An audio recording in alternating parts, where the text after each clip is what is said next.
Bom, agora que acabamos a parte das migrations, o que precisamos fazer é que esse model, que a gente vai primeiramente aqui trocar o nome da tabela, o nome da tabela não, o nome da parte para entities, tá? Para ficar com um significado melhor. Ele vai ser o objeto que referencia a nossa tabela, tá? Que a gente criou a tabela de users.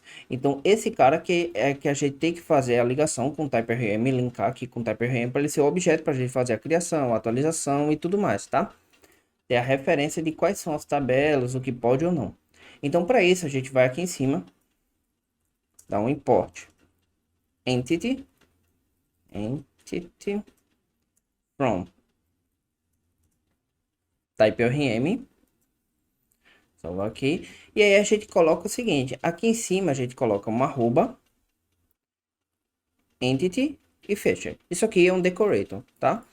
Para esse decorator funcionar, o que é que a gente vai fazer? A gente vai aqui em test config e aqui embaixo, esses dois carinhas, a gente descomenta. Deixa ele descomentado. E eu já vou adiantar outra parte aqui que a gente vai precisar, que é esse carinha aqui, ó, Script Property Initialization. Por quê? Esse carinha aqui, ele vai querer que toda classe tenha um construtor que inicialize os seus carinhas, feito a gente estava fazendo. Então, habilitando desabilitando esse carinha aqui, ele não vai necessitar. Por quê? Porque a gente não precisa mais inicializar. O próprio TypeRM ele vai fazer isso para a gente, tá? Como? Já já a gente chega lá. Então, o que é que acontece? Esse entities aqui dentro a gente passa aspas simples e bota o nome da nossa tabela lá do banco, que foi users. Para as colunas, a gente tem um carinha chamada column. E aí, acima de todos que são coluna, vamos colocar column, tá? Então ele já automaticamente vai iniciar, vai fazer tudo pra gente. Isso é legal. Uma coisa legal é o seguinte, a gente vai trabalhar também com relacionamento, tá? Com TypeRM, com Postgre relacionamento. Então, esses carinhas daqui, eles não vão ficar na mesma tabela de user, eles vão ficar em outra tabela. Posteriormente, a gente vai criar. Então, posso tirar fora. Bom, por que eu não coloquei no ID, no created at e no updated at? Por causa do seguinte, porque cada um desses, eles têm um carinho específico. Por exemplo, o ID é a chave única da gente, é o, vamos dizer, o nosso RG, né, da nossa tabela.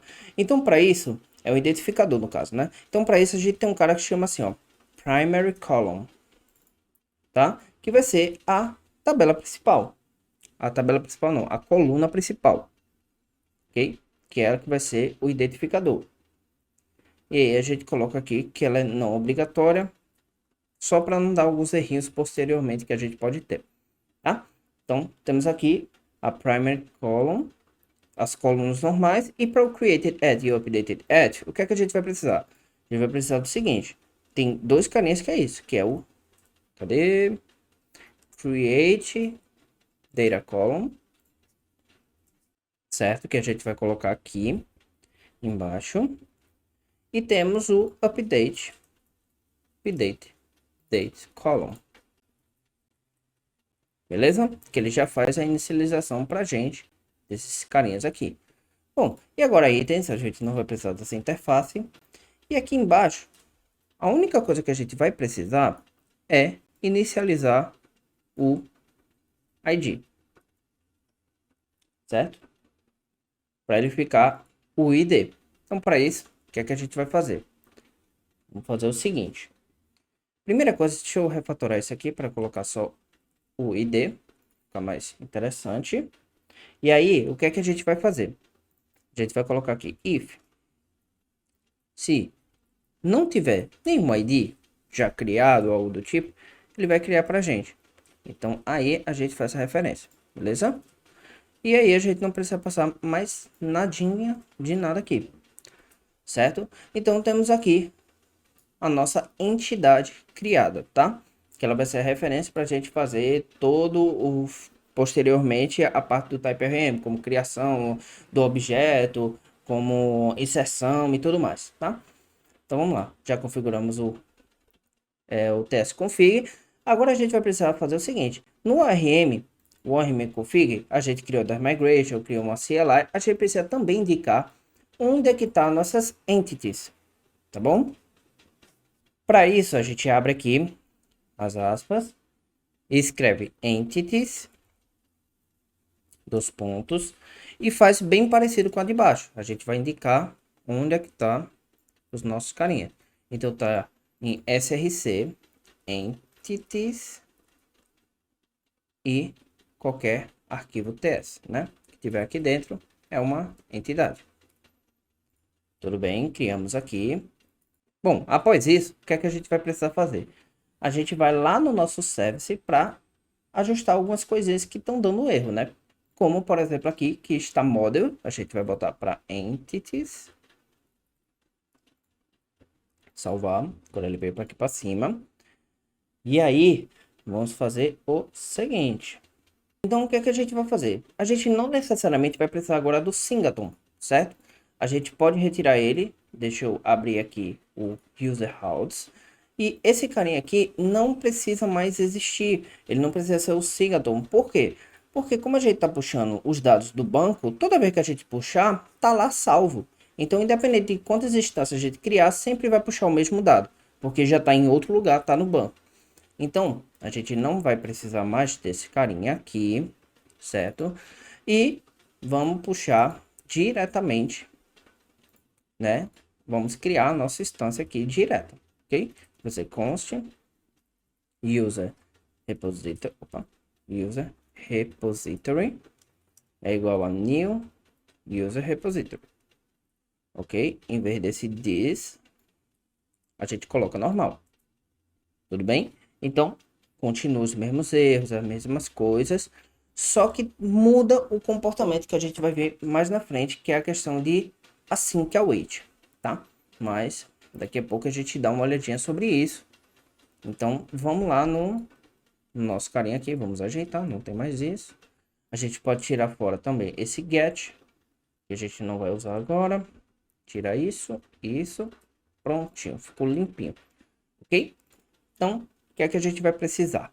A gente vai agora lá no repository, vamos no repository, refatorar esse carinha. Aqui em cima nesse carinha a gente vai ajeitar, né? Botar entities, ele fica pegando, ok? E aí, como é que a gente vai criar?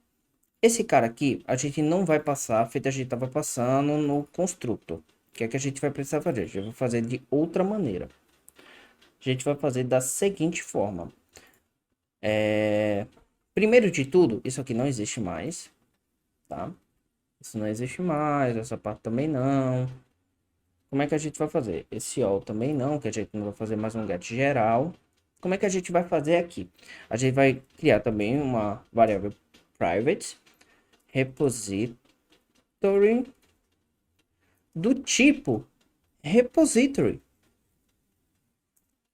Esse tipo repository do type RM é o que a gente vai indicar para o type RM qual é o repository, sabe? Ele já tem uma função específica dentro do type RM que faz a criação desses repositórios para a gente. Só que ele precisa que a gente indique aqui na tipagem qual é a tabela que ele vai ser o repository. Então a gente passa aqui user, beleza? E aqui a gente faz aquela instância, né, this.repository. E aí, o que é que a gente vai fazer? A gente vai iniciar e tem um método no próprio type_rm aqui que é get repository, que ele vai pegar o repositório a partir do user, do modo user, que é a tabela, ok? Então, para isso, como é que a gente vai fazer a mudança aqui embaixo? A gente vai fazer a mudança da seguinte forma. Vamos fazer o seguinte. Isso aqui vai virar this.repository.create. A gente vai criar um objeto, certo? Do tipo aqui. A gente cria um objeto, um repository, a gente vai criar um objeto tipo user que ele vai entregar um objeto completo feito a gente estava fazendo anteriormente igual aquele, só que agora pelo type_rm é entregar um carinha pra gente. E isso aqui a gente não precisa mais, né? E aí, por que ele tá dando erro? Porque agora a gente não tem aquela questão do do constructor, sabe? A gente tava passando name e tal. Como é que a gente faz isso? A gente passa, ao invés de estar assim, a gente passa tudo dentro de um objeto. e ele agora volta a funcionar e vai entregar um user igual. Ah, é só isso? Não, a gente precisa salvar no banco. E aí é que vem a questão do async await. O async await, o que é que a gente vai colocar? À frente dessa função aqui, a gente coloca async. E quando a gente quer usar alguma coisa que não seja assíncrona, por exemplo, isso aqui a gente está criando e ele tem assíncrono. Ele cria um objeto, que é o próprio JavaScript, TypeScript e tudo mais.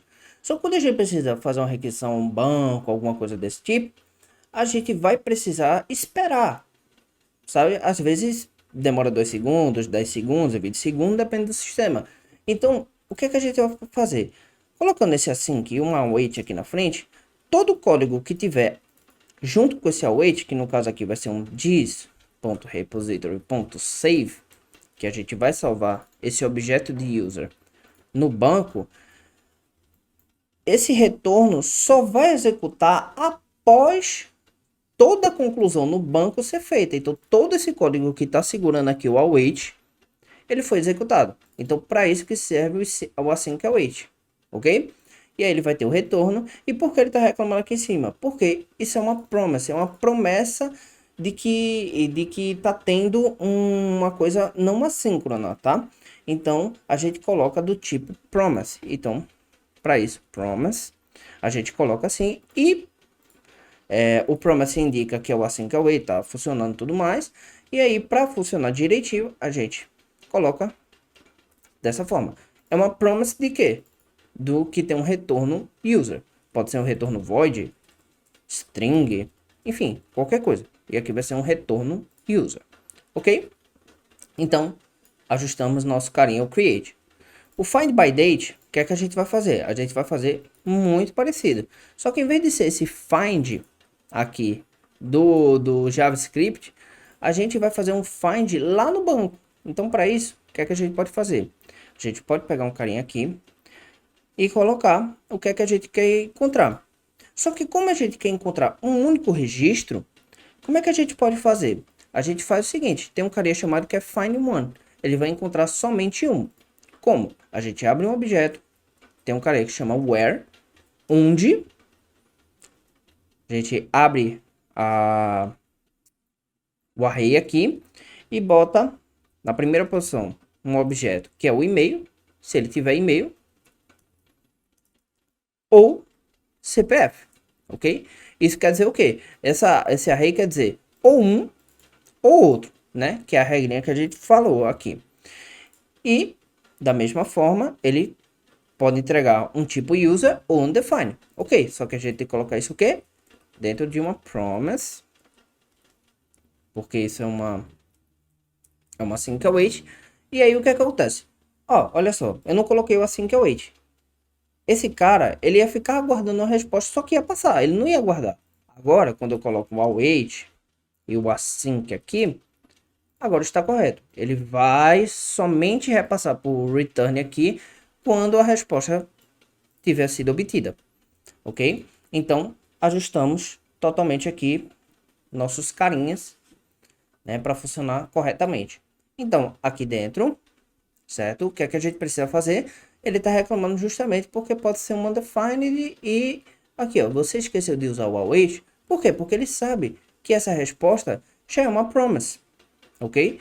Já é uma promise. Então, a gente tem que usar o async aqui em cima e o await, ok? E ele para dar o erro e aqui em cima a gente tem que colocar também o promise. Então, via de regra, async await, geralmente a gente coloca, assim, 90% dos casos, a gente vai colocar sempre antes de uma função, tá? Se for sei lá, um mapping, né? Vou colocar um map aqui, a gente tem uma função aqui. A gente coloca o async aqui, ok? É o map normal, tá? Um array.map. Esse map aqui é outro esquema. A gente coloca o async aqui, sempre é antes de uma função, ok? Para dizer que aquela função é assíncrona. Bom, ajeitamos o nosso repositório, nosso service, criamos o nosso carinha, o nosso user aqui. E aí, só vou dar uma editada no seguinte, porque esse console log aqui, ele tá no lugar errado. Ele tem que estar aqui em cima, tá? E deixa eu tirar até esse console log. Oi, eu tinha até esquecido, tá? Vamos trocar de lugar. E aí, vamos rodar para ver como é que tá acontecendo, tá? No nosso banco tá vazio, né? Se rodar aqui, ó, não tem nada. Vamos aqui rodar. Yarn dev. Ok, a porta tá funcionando. Vamos ver se tá rolando algum erro. Deixa eu puxar para cá, pro meio. O create user, tá? Tô usando aqui João Lucas, tal. CPF qualquer. Vamos ver o que é que ele vai dar. Opa, entregou um objeto vazio. Vamos ver aqui se ele criou, por acaso. Ele criou o nosso registro, mas ele entregou um objeto vazio. Vamos debugar para entender. Vamos lá, como é que faz para debugar? Vamos clicar F5. E vamos ver o que é que ele está entregando aqui. Certo? Vamos ver aqui. Vamos ver nessa resposta. Olha aí. Olha o que a gente esqueceu. O nosso querido await, né? Porque essa função do create é uma async await. Então, o que aconteceu? Ele não veio nada, ele passou direto. Então, vamos colocar o await aqui, né? E agora sim, ele deve funcionar. Deixa eu excluir esse cara, tá? That row commit. Tá? Vamos deixar até o debug para ver se tá ok mesmo. E aí, quando rodar, o user, tá vendo que tá um pending? Por que ele tá pending? Porque a gente também tem que colocar o async await aqui, tá? Isso é uma função assíncrona também, é uma promise. Então, ó, vamos aqui de novo ajeitar. E aí, vamos colocar o async aqui, né? Ó, tá vendo que é uma função. E aí, vamos de novo, vamos debugar. Ele deve ter criado nosso amiguinho aqui, criou, mas vamos deletar. E aí, vamos novamente rodar. E agora sim, ele trouxe completamente. E tá aí. ID, name, e-mail, CPF, eu created. É tudo isso inicializado lá pelo próprio TypeORM. E temos aqui nosso carinha criado. Beleza? Então agora que a gente ajustou, vamos para a próxima aula.